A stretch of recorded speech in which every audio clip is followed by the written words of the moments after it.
नमस्कार साथियों, मैं कुश कुमार सरल एग्जाम के यूट्यूब चैनल पे आपका स्वागत करता हूं। दोस्तों लेकर आए हैं बिहार बीपीएससी 4.0 शिक्षक भर्ती से बनने वाले महत्वपूर्ण प्रश्नों का सीरीज, जो आपकी परीक्षाओं के लिए इम्पोर्टेंट है। और ये बीपीएससी टीयर 3, 2 एंड 1 में जो भी प्रश्न पूछे गए हैं आपके या भारत के भूगोल से संबंधित महत्वपूर्ण प्रश्न हैं, तो वन लाइनर हैं। आपके कम समय में ज़्यादा प्रश्न आपको प्रोवाइड करवाएंगे इस वीडियो में। तो जो भी नए दोस्त या पुराने इस चैनल से जुड़े हुए हैं, कृपया वीडियो को ज़्यादा से ज़्यादा लोगों तक शेयर कर दिया करें और क्लास पूरी देखा करें। ज़्यादा समय का नहीं रहता है, 10 मिनट का रहता है, तो आप बेहतर ढंग से इसको कर लिया करें, ठीक। और प्रारंभ करते हैं। आज का हमारा पहला प्रश्न जीएस का प्रश्न है, मानसून और वर्षा से संबंधित है। तो शीत ऋतु में तमिलनाडु के तटीय क्षेत्रों में वर्षा होने के कारण क्या है? तो ये प्रश्न आपका कई बार प्रश्न पूछे गए एग्जाम में। तो लौटते हुए दक्षिण पश्चिम मानसून की वजह से होती है तमिलनाडु में बारिश। और ये देख लीजिए आप, बिहार बीपीएससी टीयर 3 1 से 5 वाला जो एग्ज़ाम हुआ था उसमें पूछा गया था, अभी 20/7/2024 को हुआ था, ठीक। और जिसने ये पेपर दिया होगा उसको पता होगा ये पेपर का प्रश्न। अगला प्रश्न है, भारत में मानसून सीजन में अधिकांश चक्रवातों की उत्पत्ति होती है। तो 8 अंश से 15 अंश उत्तरी अक्षांश के मध्य होता है ये। और नेक्स्ट प्रश्न है, थारनवेट की योजना के अनुसार पूर्वी बिहार की जलवायु कैसी है? तो C2 प्रकार की जलवायु हो, इसको याद रखना, ठीक।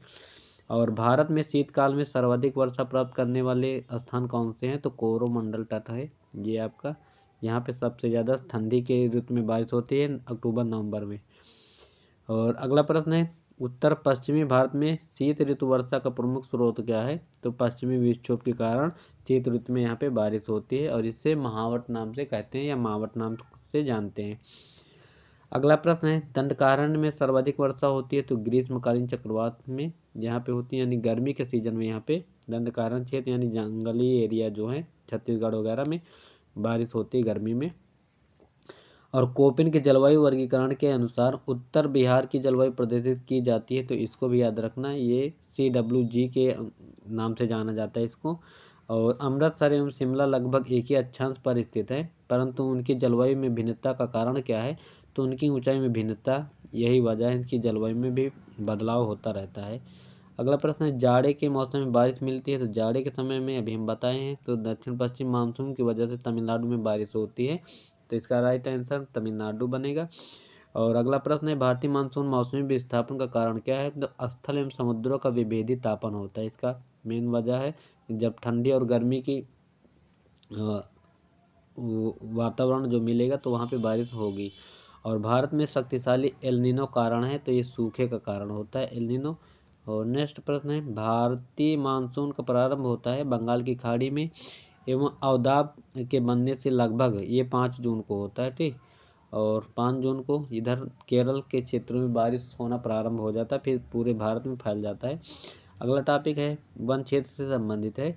तो प्रकार के वन भारत में सबसे अधिक पाए जाते हैं। तो भारत में पूछा गया किस प्रकार के वन सर्वाधिक मात्रा में पाए जाते हैं? तो उष्णकटिबंधीय शुष्क पर्णपाती वनों की बहुलता है भारत में, तो यही प्रकार के वन पाए जाते हैं। और अगला प्रश्न है, पश्चिमी घाट उत्तरी पूर्वी क्षेत्र की पहाड़ियों और अंडमान एवं निकोबार द्वीप समूह में पाए जाने वाले वन हैं। तो उष्णकटिबंधीय सदाबहार वन हैं।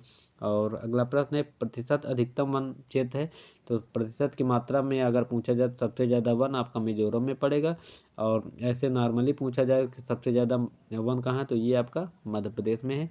तो इसमें भारत में वह राज्य जिसका सर्वाधिक क्षेत्र घने पतझड़ वाले जंगल से घिरा, तो ये आपका मध्य प्रदेश होगा। साल के वनों का सर्वाधिक भंडार पाया जाता है। तो साल के वनों का सर्वाधिक भंडार आपका पाया जाएगा नीलगिरी पहाड़ियों में। और वह राज्य जिसमें सर्वाधिक क्षेत्र वनों के अंतर्गत पाया जाता है तो अरुणाचल प्रदेश है इसका सबसे ज़्यादा क्षेत्र वनों में, ठीक। और अगला है, मिलान करने के लिए तो वन है और एक तरफ प्रकार दिए हुए। तो उष्णकटिबंधीय सदाबहार वन ये आपका मिलेगा शिलांग पठार सह्याद्री में। और मानसूनी वन कहाँ पाए जाएंगे? तो छोटा नागपुर पठार शिवालिक क्षेत्र में। शीतोष्ण वन की बात करें तो पूर्वी एवं पश्चिमी हिमालय और नीलगिरी में पाया जाएगा। और कच्छ मैंग्रोव ये आपका सभी को पता है। सुंदरी नमक वन पश्चिमी बंगाल में और तराई क्षेत्र में पाए जाते हैं। अगला प्रश्न है भारत के कुल भौगोलिक क्षेत्र में वन क्षेत्र का प्रतिशत कितना है, तो 21.7 वन क्षेत्रफल है।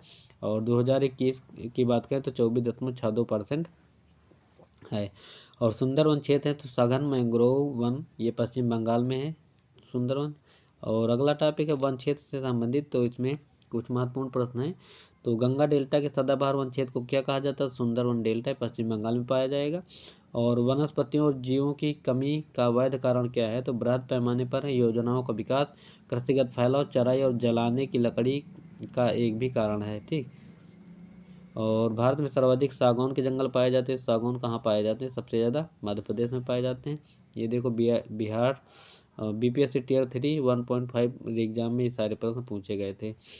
अगला प्रश्न है घास के मैदान, झाड़ और जंगल, वन, बंजर भूमि सरकार और निजी दोनों व्यक्ति तथा समुदाय सभी से संबंधित है अवर्गीकृत वन से। और मैंग्रोव वनों विशेषता से संबंधित है तो दलदल, कीचड़ और खारा तटीय जल, आदर्श आवास और पौधों की जड़ें पानी के अंदर डूबी रहती है। तो मैंग्रोव वन जो पश्चिम बंगाल में पाए जाते हैं समुद्र के किनारे होती है, तो दलदली भूमि में, कीचड़ और खारे में जल में जो पाई जाती है, और इनकी जड़ें ज़्यादा गहराई तक जाती है क्योंकि कीचड़ रहता है। ठीक। अगला टॉपिक है प्राकृतिक आपदाओं से संबंधित महत्वपूर्ण प्रश्न है। तो ज्वालामुखी क्रिया की अंतिम प्रतीक क्या है, तो ये धुआंरे और वातिमुख है। और बाढ़ को रोकने के लिए सबसे उत्तम विधि क्या है, तो वनारोपण, पेड़ लगा दोगे, मिट्टी का कटाव कम होगा बारिश के सीजन में। और फलों एवं सब्जियों की खेती क्या कहलाती है, तो इसको बागवानी कहते हैं। बादल फटना में होता है क्या, हिमाचल प्रदेश में होता है बादल फटना। और अगला है सुमेलित करने के लिए प्राकृतिक आपदाएं हैं और प्रदेश उनसे संबंधित है। तो बाढ़, तो उत्तर प्रदेश तथा बिहार के मैदानी क्षेत्र में बाढ़ आती है। कोसी नदी बिहार को शोक इसीलिए कहते हैं। भूकंप जो है हिमालय का गिरिपात क्षेत्र यानी पहाड़ी एरिया जहाँ, वहाँ पे भूकंप वगैरह ज़्यादा आते हैं। और सूखा मध्य पूर्वी भारत में होता है। और चक्रवात जो है झारखंड तथा उत्तरी उड़ीसा में आएंगे। ठीक। और कुछ चट्टानों से संबंधित भी प्रश्न है, चट्टान और सैल एवं मृदा से। तो गंगा का मैदान से भरा है तो जलोढ़ मिट्टी, ये अधिक उपजाऊ मिट्टी होती है क्योंकि गंगा नदी और नदियाँ जो भी हैं उपजाऊ मिट्टी बहा के लाती हैं, तो इससे वहाँ पे खेती की अच्छी मात्रा में पैदावार होती है फसलों की। और अगला प्रश्न है मृदा का पलवार करना संबंधित है। तो खरपतवार को बढ़ने से रोकने से, मृदा की उर्वरता एवं स्वास्थ्य की बढ़ोतरी से, मृदा की नमी को बनाए रखने से। और काली मिट्टी पाई जाती है तो कर्नाटक, गुजरात और वहाँ पाई जाएगी, आपका महाराष्ट्र में भी पाई जाती है। और ये काली मिट्टी जो कपास के लिए ज़्यादा अच्छी होती है। और प्राचीन जलोढ़ मिट्टियों का क्षेत्र बांडिंद का मैदान कहाँ है, तो ये कोसी, महानंदा तथा संकोच नदी के मध्य में स्थित है। और भारत के राज्य में काली मिट्टी बृहत्तम क्षेत्र में पाई जाती है तो महाराष्ट्र है यहाँ पे, और कपास की खेती होती है इसीलिए। और प्रदेश जहाँ क्षारीय मिट्टी का विस्तार सबसे अधिक है तो उत्तर प्रदेश क्षारीय मिट्टी का यहाँ विस्तार है। और करेवम मृत्तिका को जाफरान केसर का एक स्थानीय प्रकार है के उत्पादन के लिए उपयोगी है, पाई जाती है तो कश्मीर, हिमालय में पाई जाती है। और नदियों द्वारा निर्मित मिट्टी को क्या कहते हैं, तो जलोढ़ मिट्टी कहते हैं। जलोढ़ का मतलब ही होता है जल से ओढ़ा हुआ। ठीक। तो उसको कहते हैं जलोढ़ मिट्टी। और दोमटी या लोम मिट्टी में मिट्टी का मिलना, बालू, चिकना और पांसु कण मिलकर बनता है दोमट या लोम मिट्टी। पौधों को सबसे अधिक पानी मिलता है तो चिकनी मिट्टी में मिलता है। ठीक। और केशिका सबसे अधिक प्रभावशाली होती है चिकनी मिट्टी में। रेगुर मिट्टी सबसे ज़्यादा है तो महाराष्ट्र, इसे ही काली मिट्टी की संज्ञा दी गई है। ठीक। और अगला प्रश्न है गंगा के मैदान की पुरानी कछारी मिट्टी को क्या कहते हैं, तो ये भी प्रश्न पूछे गए हैं। तो पुरानी को बांगर कहते हैं और नवीन को खादर कहते हैं। ठीक। और गंगा की जलोढ़ मृदा की गहराई भूमि सतह के नीचे लगभग 6000 मीटर तक होती है। और भारत की काली मिट्टी के क्षेत्र प्रसिद्ध है कपास के लिए। धूसर और भूरी जमीन अधिकतम पाई जाती है तो राजस्थान और गुजरात में पाई जाती है। तो ये थे आज के हमारे कुछ महत्वपूर्ण प्रश्न जो आपके बिहार बीपीएससी शिक्षक भर्ती से महत्वपूर्ण संबंधित थे। और आगे हम बात करें सिंचाई एवं नदी घाटी परियोजनाओं के बारे में, तो इम्पॉर्टेंट टॉपिक रहेगा। आप लोग देख सकते हैं सभी बीपीएससी में पूछे हुए प्रश्नों का सीरीज है, तो इम्पॉर्टेंट इसमें सारे प्रश्न हैं वन लाइनर, और कम समय में आपको ज़्यादा प्रश्न कवर होते हैं। तो क्लास अच्छी लगे तो कमेंट और लाइक करना ना भूलें। बाय सभी को, thanks for watching this video, thank you.